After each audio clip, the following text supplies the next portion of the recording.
नमस्कार। आज का हमारा टॉपिक है कि मानव संस्कृति के निर्माता के रूप में man as a creator of culture, अर्थात मनुष्य संस्कृति का निर्माण क्यों करता है या मनुष्य में ऐसी कौन सी विशेषताएं पाई जाती है जिसके कारण वह संस्कृति का निर्माण करने में समर्थ हुआ है। क्योंकि मानव और पशु में जो प्रमुख अंतर है वो है संस्कृति का है, यानी पशुओं के पास संस्कृति नहीं है जबकि मनुष्य के पास उसकी स्वयं की संस्कृति है।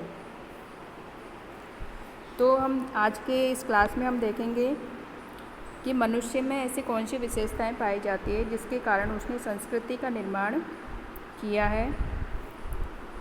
तो सबसे पहली जो विशेषता है मनुष्य में वो है सीधे खड़े हो सकने की क्षमता, यानी कि जो मानव है, इंसान है, वो ही एकमात्र ऐसा प्राणी है जो कि सीधा खड़ा हो सकता है और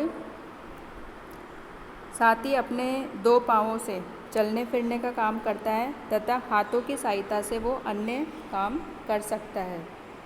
इसके अलावा जो दूसरे पशु होते हैं वो अपने चारों अंगों से चलने का काम करते हैं एवं शरीर का जो भार है उसे संभालने का कार्य उनके द्वारा किया जाता है।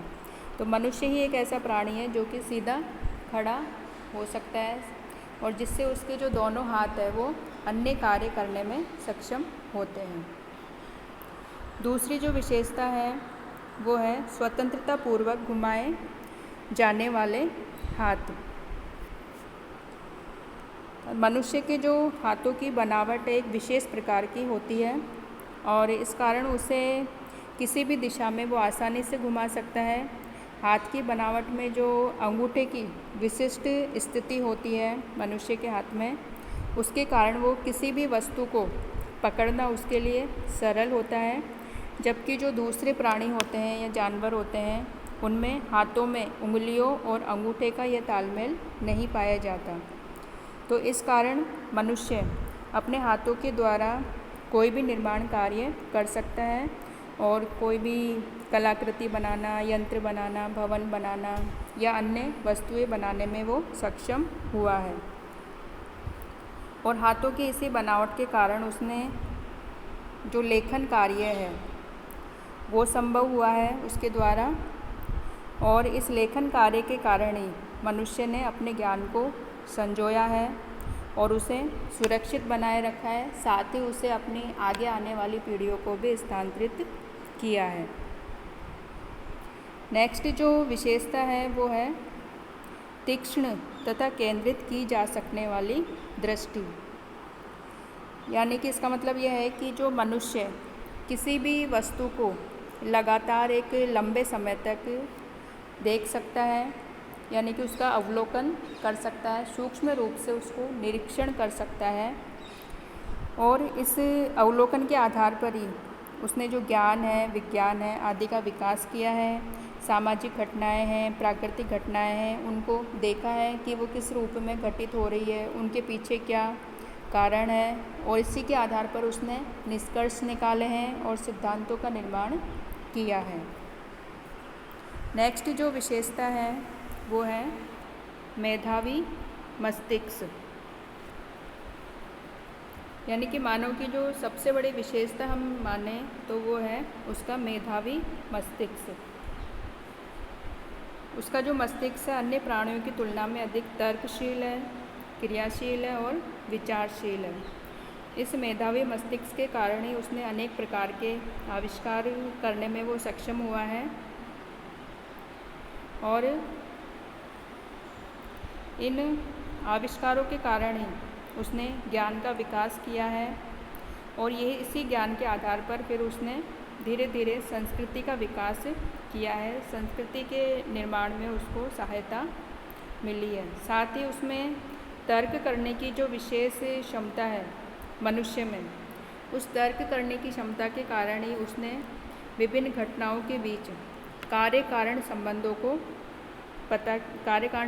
को ज्ञात किया है उनके बारे में जानकारी प्राप्त की है, जिससे कि घटनाओं किस रूप में घटित हो रही है, क्यों घटित हो रही है, क्या उनके प्रभाव है घटनाओं के, इन सब के बारे में उसने ज्ञान प्राप्त किया है। और इसी ज्ञान के आधार पर संस्कृति का निर्माण संभव हो सका है।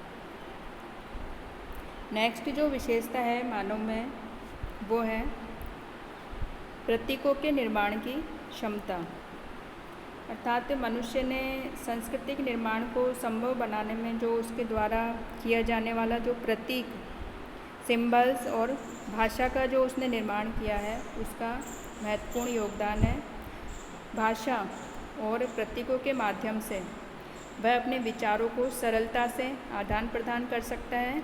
साथ ही उसके पास ही जो ज्ञान है, जो भी उसके पास क्षमताएं हैं, ज्ञान है किसी भी चीज़ के बारे में, उसको आसानी से वो अपनी भाषा के द्वारा या प्रतीकों के द्वारा पुरानी पीढ़ी के द्वारा नई पीढ़ी को हस्तांतरित कर सकता है और प्रतीकों को भी अर्थ प्रदान कर सकता है। और इसी के आधार पर उसने भाषा का निर्माण किया है।